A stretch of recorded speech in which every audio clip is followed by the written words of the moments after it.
Dari kawasan 17 Agustus Kota Manado. Selamat pagi, salam sehat bagi Anda semua, keluarga sehat di mana saja berada.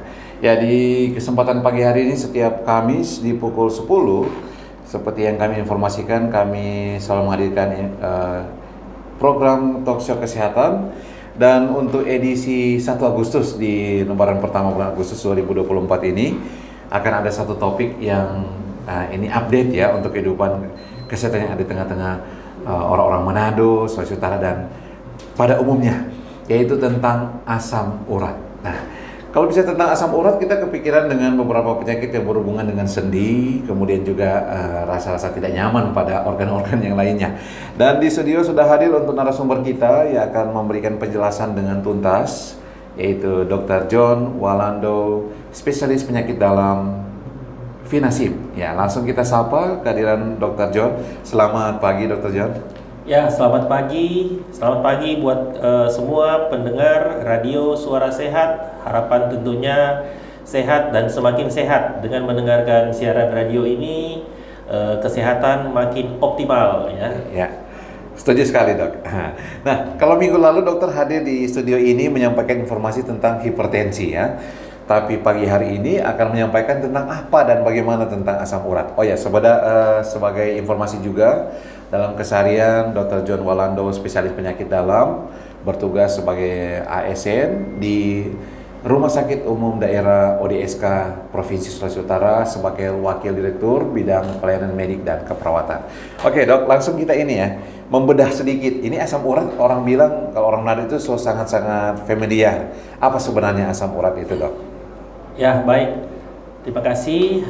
Pertama-tama tentunya terima kasih untuk kesempatan yang diberikan buat kami untuk bisa mengisi rubrik pembicaraan tentang kesehatan. Jadi dengan harapan tentunya kita semua pendengar masyarakat Sulawesi Utara bisa lebih terinformasi tentang asam urat.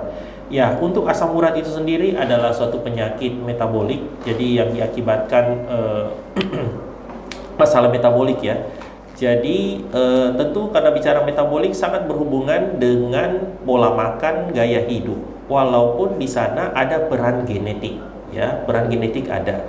Jadi dalam hal ini asam urat adalah suatu penyakit yang diakibatkan oleh adanya penimbunan kristal monosodium urat pada jaringan sendi dan sekitarnya, sehingga terjadi suatu proses keradangan, inflamasi, ya, dan ini bisa terjadi di mana saja, bukan hanya pada sendi-sendi jari, kaki, tangan, lutut, tetapi pada semua, sampai pada kulit bisa terjadi deposit atau penumpukan asam urat, ya.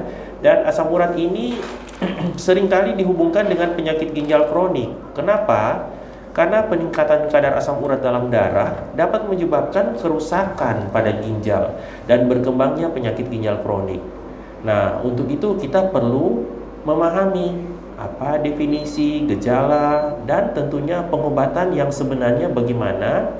Itu diperlukan untuk mencegah komplikasi supaya tidak sampai ke penyakit ginjal kronik atau gagal ginjal.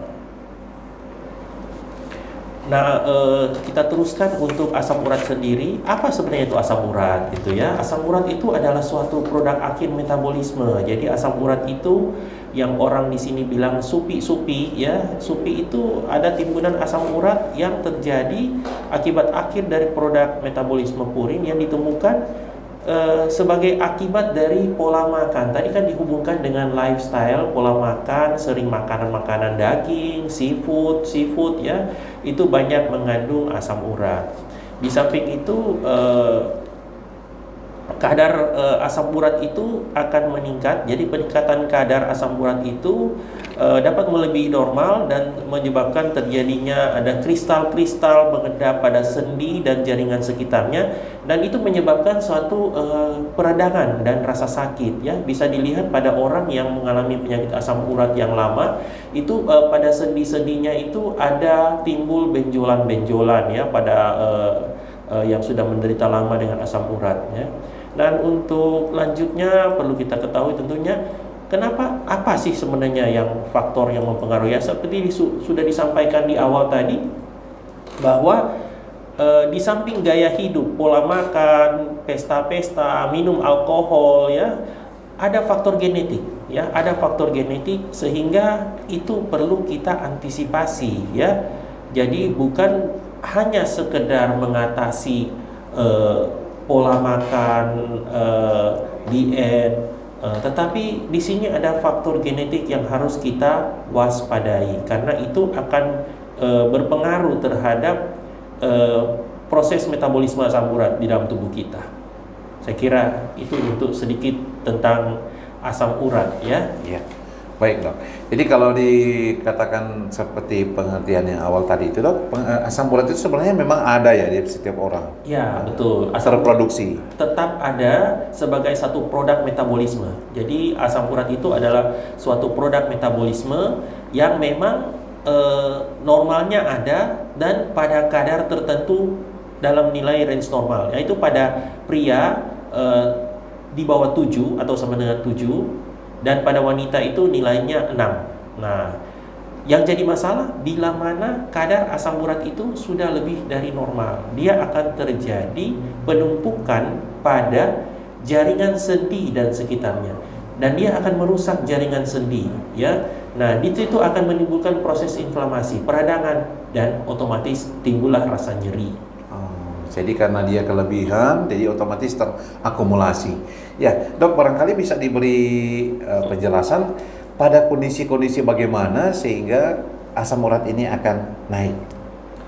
Nah, memang kondisi-kondisi asam urat yang naik itu dapat terjadi seperti tadi disampaikan bahwa pertama pola makan, ya, pola makan di mana banyak mengandung makanan-makanan yang tinggi purin, ya, seperti misalnya makanan-makanan kerang, ya, seafood itu, jeroan itu banyak mengandung produk purin, asam urat, ya, asam urat akan naik.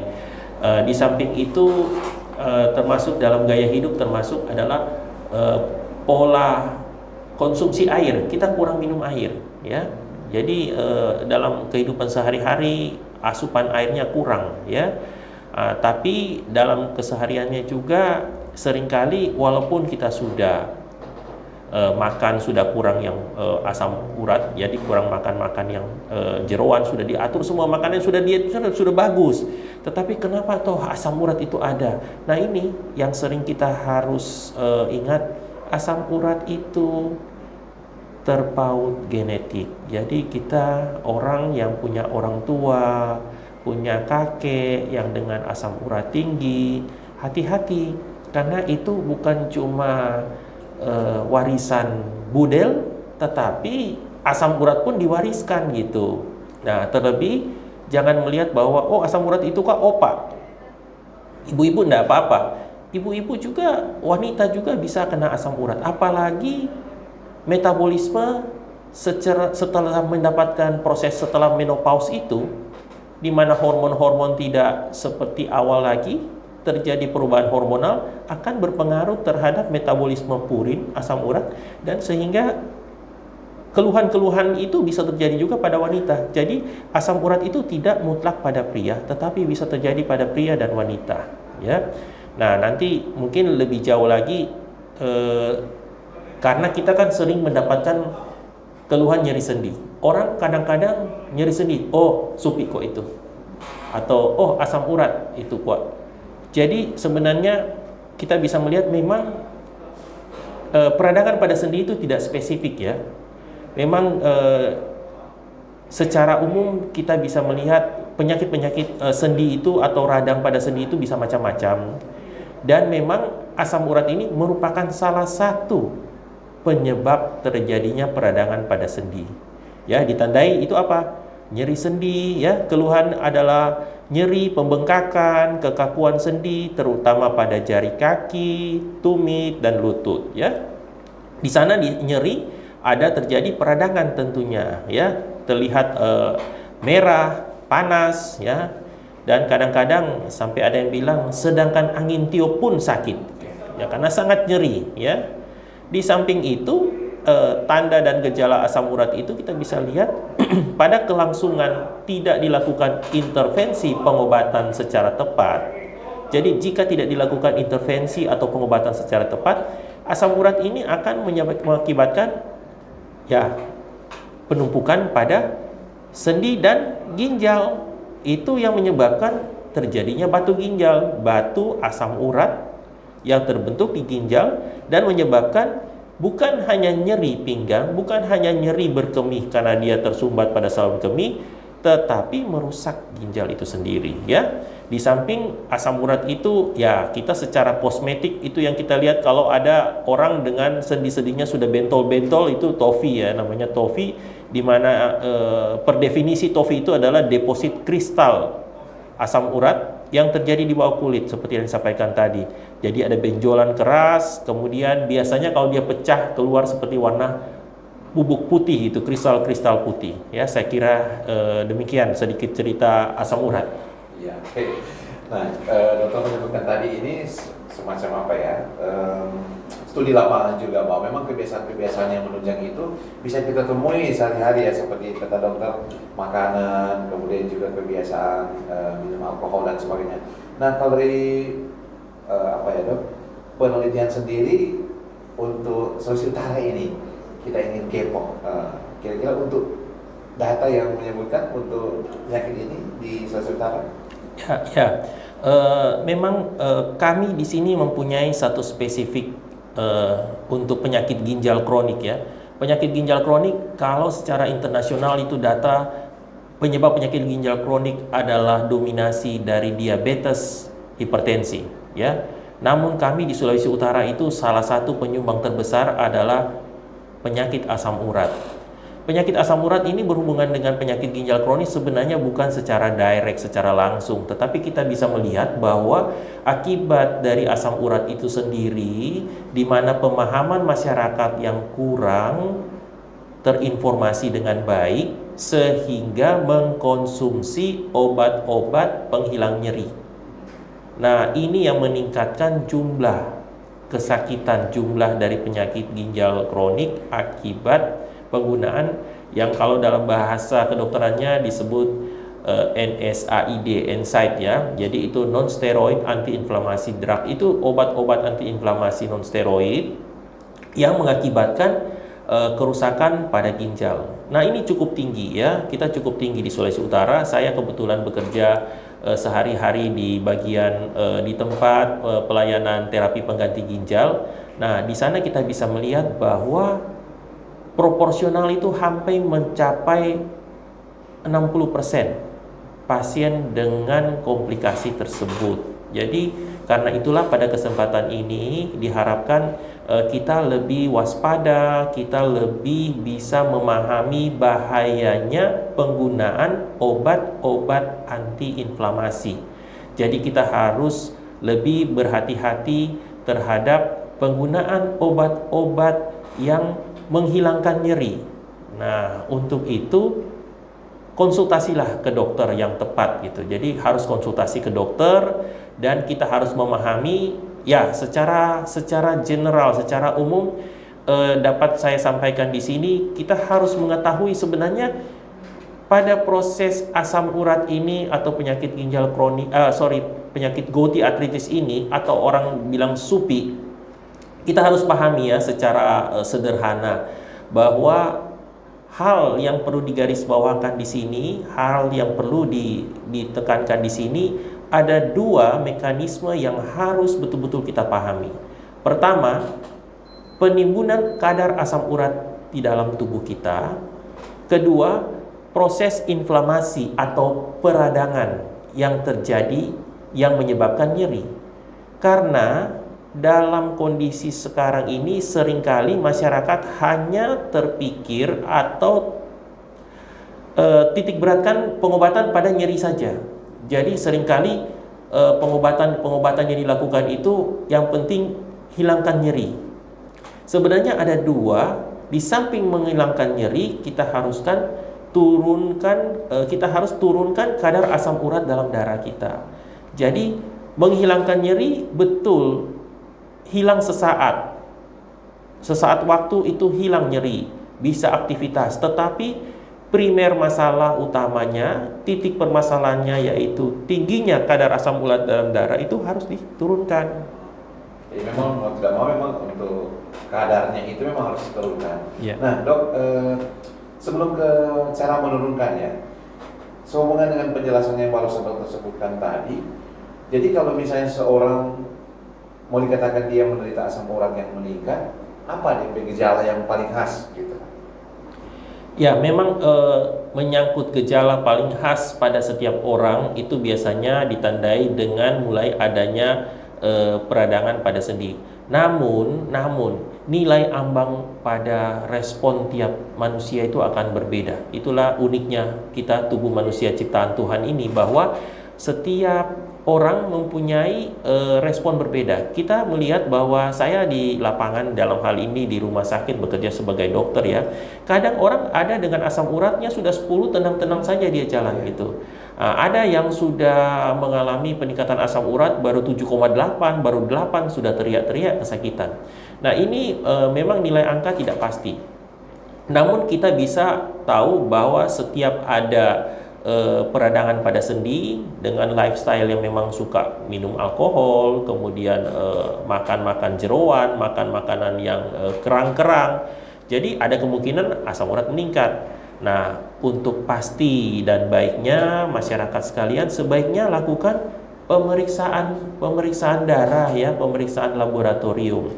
Nah, pada kesempatan ini juga saya minta maaf, bukan bermaksud apa-apa. Untuk pemeriksaan darah ya, untuk menilai kadar asam urat, asam urat dalam darah, alangkah baiknya dilakukan pemeriksaan melalui darah vena. Ya, karena sekarang ini kan banyak pemeriksaan praktis yang melalui darah perifer, melalui tusuk di jari. Nah, di situ ada satu paket bisa periksa asam urat, kolesterol, gula. Ya, nah itu kadang-kadang akurasinya, minta maaf sekali lagi, tidak terlalu tepat. Untuk gambaran dasar saja bisa, tetapi alangkah baiknya kalau kita untuk memeriksa kadar asam urat yang sebenarnya itu kita melalui darah vena, darah yang langsung tusuk itu di lengan, ya, pembuluh darah. Ya. Oke, baik. Terima kasih dok. Nah, untuk Anda keluarga sehat, jangan lupa nanti di menit ke-30 Anda bisa berinteraksi bersama Dr. John Orlando. Dan topik untuk pagi hari ini kita masih berbicara tentang AU, ya, bukan angkatan udara, tapi asam urat ya. Dan tadi sudah diberikan banyak pencerahan apa dan bagaimana asam urat itu, dan masih kita bahas juga pagi hari ini. Sekali lagi untuk Anda keluarga sehat bisa bergabung di 0851 8668 9530 di menit ke-30 nanti. Nah, kembali ke Dr. John, dok, ini saya tanya orang sudah terdiagnosa ya. Nah, kalau misalnya dia sudah mengatur pola dietnya, kemudian sudah menjalani terapi obatnya, sebaiknya sesuai dengan saran, bagaimana kelanjutan untuk kontrol rutinnya? Nah, sebenarnya masyarakat kita di Sulawesi Utara ya semua di sini dengan fasilitas kesehatan yang sudah sangat baik disiapkan, begitu banyak puskesmas, rumah sakit ya. Jadi ya paling utama jangan lupa sering kontrol lah ke dokter, kontrol lah ke puskesmas, kontrol lah untuk bisa melakukan evaluasi bila mana sudah terdiagnosa ada asam urat yang cenderung tinggi ya. Bila mana sudah terdiagnosa asam urat yang cenderung tinggi atau punya tendensi ke sana, ataupun memang sudah munculnya tofi-tofi, sudah ada bentol-bentol ya, berarti harus lakukan kontrol secara berkala. Karena ingat, asam urat dihubungkan dengan penyakit ginjal ya, kita lihat bahwa dia bisa menyebabkan kristal yang dapat mengendap pada ginjal. Ya, bisa menjadi batu yang menyebabkan sumbatan pada saluran kemih, batu pada saluran kemih, dan nyeri pada saat berkemih ya. Di samping itu ya secara ginjal sendiri itu akibat ada endapan kristal dari asam urat ini menyebabkan penurunan laju filtrasi dari ginjal. Jadi kemampuan filtrasi dari ginjal itu akan berkurang sehingga menuju pada suatu penyakit ginjal kronik, dan makin lama fungsi ginjal akan semakin menurun. Nah, dua sisi ini akan saling memperberat. Kita melihat bahwa asam urat merusak ginjal. Ya, kadar asam urat yang tinggi merusak ginjal karena peningkatan tumpukan dari purin asam urat ini. Setelah ginjal rusak, ginjal mengalami gangguan dalam membuang asam urat. Jadi ini ada semacam satu lingkaran circle ya, satu lingkaran setan yang akan saling memperberat gitu. Asam urat makin meningkat, ginjalnya rusak. Setelah ginjal rusak, ginjal akan makin sulit mengeluarkan asam urat. Kenapa? Karena kita lihat bahwa 2/3 dalam sistem metabolisme tubuh itu, ya dalam sistem pengolahan tubuh itu 2/3 itu melalui ginjal. Jadi dikeluarkannya asam urat itu melalui ginjal ya. Hanya 1/3 yang melalui saluran cerna ya, secara teoritis begitu. Sehingga marilah kita untuk yang sudah terdeteksi atau sudah terdiagnosa memiliki asam urat, rajin kontrol, melakukan pemeriksaan secara rutin, dan jangan mengkonsumsi obat sembarangan. Melihat tren yang ada di masyarakat, karena saya sebagai klinisi keseharian juga melayani pasien, seringkali mendapatkan pasien itu mengkonsumsi obat-obat anti nyeri sendiri, ya. Karena sekali dokter meresepkan, mungkin langsung copy resepnya, langsung pikir, wah ini cespleng ini, kalau minum pokoknya aman, langsung minum pulang bisa lari. Nah, kondisi pada waktu itu, dokter memberikan obat dengan tujuan mengatasi inflamasinya. Nah, perlu kontrol teratur, perlu kontrol lanjutan ke dokter. Bukan setelah selesai inflamasinya teratasi, peradangannya teratasi, sudah pasiennya sudah lari sendiri, sudah tidak mau kontrol lagi. Padahal dokter punya skema. Skema apa? Skema kelanjutan untuk setelah peradangannya teratasi, asam uratnya harus diturunkan. Nah, itulah di sini kami maksudkan untuk seringlah berobat, datang kontrol ke dokter, apalagi ada puskesmas di mana-mana, rumah sakit, ya. Dan kita punya rumah sakit RSUD ODSK, silakan. Melayani komplit kan. Ya. Baik dok, saya sedikit penasaran nih dok ya. Kalau misalnya seorang yang sudah menjalani terapi, apakah dia bisa pulih secara normal, tidak menghilangkan Ya. asam urat? Jadi semakin, karena itu kenapa rubrik kita bisa berbicara tentang asam urat hari ini. Saya kebetulan mengusulkan kepada Radio Suara Sehat, bagaimana kalau kita bicara asam urat. Saya di sini mengharapkan kita semua bisa melakukan deteksi dini. Melakukan deteksi dini, melakukan intervensi dini, melakukan terapi secara dini. Sehingga dampak atau defek kelanjutan dari asam urat ini bisa kita cegah. Karena kalau asam urat sampai sudah terjadi deposit yang sudah merusak sendi, sendinya rusak. Nah, sendi yang sudah rusak itu sangat sulit untuk diperbaiki. Ya. Kemudian kalau dia sudah merusak ginjal, fungsi ginjal sudah menurun, tidak mungkin lagi kita perbaiki. Ya. Karena itu, bila mana kita bisa melakukan diagnosa secara awal, wah ini ada cenderung asam uratnya tinggi, apalagi kita dapatkan oh ini herediter, ini familiar, ini cenderung genetik ya. Jadi kita harus cepat untuk intervensi obat-obatan yang bisa di maintenance supaya menurunkan kadar asam urat darah, sehingga tidak terjadi komplikasi penumpukan asam urat pada sendi. Jadi kita otomatis sebagai dokter yang sudah melakukan diagnosa yang secara cepat bisa melakukan langkah-langkah untuk preventif. Preventifnya apa? Supaya asam urat itu tidak naik ke level yang tinggi sehingga terjadi penumpukan pada sendi atau jaringan sekitarnya atau pada ginjal dan mengakibatkan kerusakan. Hal itu bisa dijaga dengan kita menurunkan kadar asam urat. Jadi di saat kita deteksi dini, oh ternyata 10, wah cepat turunkan ya. Kita turunkan asam urat secara kontinu, dipertahankan.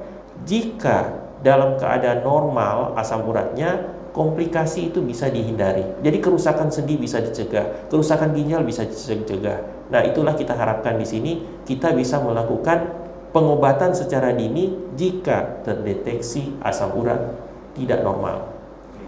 Oke. Jadi ini ya dok, sebenarnya tinggal inisiatif ya dari penderitanya. Ya, betul. Oke, baik.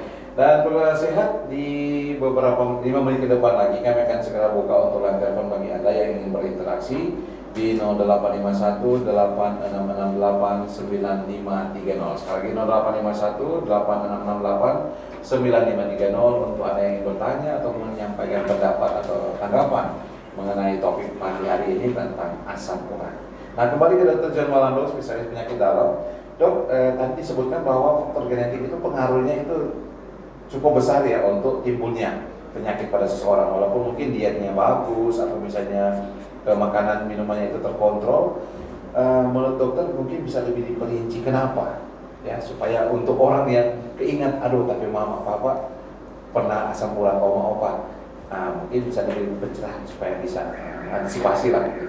Jadi untuk asam urat ini yang bersifat familiar atau herediter atau diturunkan, kita sebenarnya sederhana, sebenarnya melalui pengamatan secara keluarga, secara berjenjang, kita bisa melihat kalau ada orang tua, kakek atau nenek ya memiliki riwayat asam urat dengan ada benjolan-benjolan, ada tofi-tofi ya, kita bisa melihat bahwa hati-hati itu terpaut genetik dan kita harus selalu melakukan artinya secara berkala melakukan kontrol ya, secara berkala melakukan kontrol. Nah, kalau kita di sini kategorikan ini penyakit-penyakit metabolisme. Jadi penyakit-penyakit metabolik, asam urat, kolesterol, itu gula, itu penyakit-penyakit metabolik ya. Jadi lakukanlah kontrol secara berkala untuk hal-hal itu supaya kita terhindar dari komplikasi lanjutan ya. Nah, untuk secara spesifik terpaut genetik memang ada cara pemeriksaan, tetapi pemeriksaannya ya belum sampai ke kita di sini. Kita bisa mendeteksi hal-hal yang terpaut dengan genetik, dengan kromosom-kromosom yang spesifik. Namun itu memerlukan pemeriksaan-pemeriksaan yang lebih advance yang kita belum melakukan hal itu di sini. Namun untuk penelitian-penelitian di luar negeri memang dilakukan hal itu sehingga bisa dilakukan antisipasi lebih awal. Ya, saya kira itu. Asam urat kita perlu pahami bersama ya. Saat kita menurunkan kadar asam urat, dalam proses menurunkan kadar asam urat itu terjadi inflamasi juga, terjadi nyeri. Sehingga ada orang bilang kalau dia ke dokter, ke internis, dikasih obat penurunan asam urat, kasih allopurinol, asam uratnya mulai turun. Mulai turun timbul nyeri. Dia bilang apa? Dok, kita asam urat kan 12. Memang betul so turun 9. Tiap hari tapi kaki sakit. Ya memang penurunan kadar asam urat akan mencetus nyeri. Nah, itu perlu dipahami sehingga pasien mesti tahu. Nanti dokter akan berkolaborasi dengan dokter akan memberikan intervensi tentunya obat anti nyeri yang aman, yang sesuai dengan kondisi tersebut. Jadi nyerinya normal sebenarnya, dok? Ya, memang jika terjadi penurunan asam urat, justru memang akan timbul nyeri. Karena deposit kristal monosodium urat yang terjadi pada sendi itu akan mulai terlepas. Nah, di saat terlepas itu mencetus nyeri. Ya, saya kira ini penting sekali supaya nanti masyarakat bilang, aduh ke vaskes itu kita tadinya tidak ada babat jalan dengan obat par, setelah minum ini obat ini bilang asam urat turun, betul asam urat turun, sakit terus tapi kaki. Nah, itu mereka berhenti ya. Nah, hanya mereka berhenti dan balik lagi ke par. Itu banyak. Jadi setelah mereka mendapatkan suasana yang tidak menyenangkan di mana minum obat penurunan asam urat malah tambah nyeri, ini dia lebih baik saya berhenti nih dokter obat, kita minum ini par, tahu-tahu ini par napang, minum baru 2 kali sudah nyaman. Ya, sangat mengedukasi dok ya.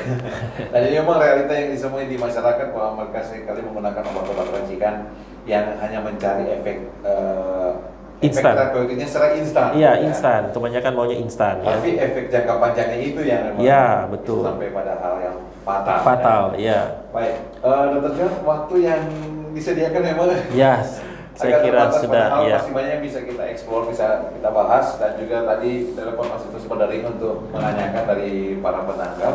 Tapi barangkali di waktu kesempatan yang akan datang ya, kita bisa akan lihat lagi bagaimana penjelasan-penjelasan edukasi kesehatan ini bisa tersampaikan kepada masyarakat. Ya, mudah-mudahan ada kesempatan kita nanti tetap akan bersama di sini untuk bincang-bincang tentang kesehatan. Semoga ada hal-hal yang bisa saya sampaikan, kita membagi bersama untuk sesuatu yang lebih baik tentunya menuju sulut sehat. Sulut sehat. Nah, di bagian akhir ini Dok, silakan untuk closing statement sehubungan dengan topik tentang asam urat. Ya, memang jika berjalan tidak ada halangan, saya akan mengupas satu persatu ya. Seperti kemarin kan saya hubungkan antara hipertensi dengan penyakit ginjal kronik. Hari ini kita sedikit berbicara juga asam urat dengan penyakit ginjal kronik. Di kemudian hari nanti kita akan ada topik-topik dihubungkan dengan penyakit ginjal kronik. Kenapa saya tertarik untuk sedikit membahas lebih jauh ini? Agar kita terpola berpikir bagaimana supaya kita jangan sampai ke penyakit ginjal kronik. Bagaimana supaya kita jangan sampai gagal ginjal. Bagaimana supaya kita jangan sampai, kasihan minta maaf, terapi pengganti ginjal, cuci darah ya. Begitu banyak pasien yang harus dilayani untuk tindakan-tindakan ini, dan beberapa dari mereka itu yaitu berawal seperti yang kita bicarakan barusan, minum obat PAR ya, phenylbutazone, piroxicam, natrium diklofenak, itu memang semua obat anti nyeri, anti inflamasi, dan itu benar memang obat itu dipakai, tetapi dengan pemantauan, dengan kontrol dari dokter, tepat sasaran, tepat guna, bukan secara serampangan. Ya, ini kita kasihan, minta maaf ya, seringkali pada masyarakat itu sudah terjadi penggunaan secara serampangan, tinggal beli sendiri, tambah-tambah, lanjut resep sendiri ya. Ya, sekali lagi minta maaf kalau ada hal-hal yang kurang berkenan. Diharapkan semua ini tidak lain untuk maksud supaya kita lebih sehat tentunya ya. Betul sekali. Baik, terima kasih banyak Dr. John Walando, spesialis penyakit dalam Vinasim, yang pada pagi hari ini sudah memberikan pencerahan bagi kita mengenai penyakit asam urat. Semoga lebih menambah lagi wawasan kita semua, karena memang asam urat ini penyakit yang sangat umum dan familiar di masyarakat yang ada di Sulawesi Utara, karena pola makan tadi ya, pesta-pesta alkohol itu yang kita minta tolong kalau boleh ya, itu orang bilang stop jo bagate. Memang bagate ini luar biasa, dan itu sangat-sangat banyak di masyarakat kita yang bilang malam-malam kalau sudah dingin bikin panas sedikit. Itu dia. Coba Dok, kalau disebut stop coba ganti dong, panas mau nih itu stop. Iya, tapi betul sekali Dok, ini diedukasi seluas-luasnya masyarakat supaya mencegah ya, jangan sampai masalah kesehatan yang dianggap sepele, remeh ini justru akan berakibat pada hal yang paling fatal, untuk kematian. Terima kasih banyak Dr. John. Kami doakan sukses selalu untuk tugas pekerjaan, praktisi, klinisi, pendidik juga, bahkan juga secara struktural sebagai menjalankan kewenangan sebagai wakil direktur di Rumah Sakit Umum Daerah. Terima kasih. Ya, terima nanti kasih. Kita berjumpa lagi di kesempatan. Ya, semoga tidak ada halangan, kita tetap berjumpa di kesempatan ini setiap hari Kamis jam 10 ya. Ya, mudah-mudahan tidak ada halangan, semua dengan perkenannya Yang Maha Kuasa kita semua sehat-sehat, dan kita bisa membagi apa yang saya sedikit untuk tahu, membagi bersama demi terwujudnya kesehatan yang makin baik. Ya, kuncinya demi terwujudnya sulut sehat ya. Betul. Ini sedikit Dok?